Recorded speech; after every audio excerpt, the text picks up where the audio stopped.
Hello and welcome to Instant Nerd. In today's video, I'm going to teach you how to create community post on YouTube Mobile. If this video helps you, then consider subscribing and liking the video. So what you're gonna do is to open your YouTube app and log into the account you want to create a community post on.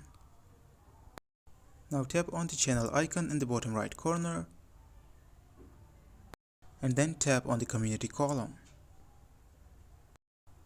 Previously, there was a requirement that you must have 500 subscribers in order to make a community post, but that's removed. Now everyone can do this. Here, tap on the option that says share a sneak peek of your video. Now it will open up this window which says create post. It's going to show you images down bottom. You can scroll and see the recent images that you have taken.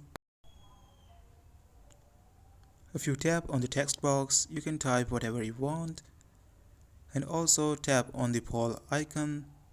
Now if you go to the top right, you're going to see a clock icon. Tap on it and you will see a timer which you can set when your post should go live to make a poll for your subscribers. Your subscribers can actually comment on your community post. So what I'm going to do is to ask a question from my subscribers. But if you want to post it now, you can tap on the post icon in the top right corner and that should post it immediately. This was for today's tutorial. If you enjoyed this video, then make sure to give this video a thumbs up and subscribe to Instant Nerd.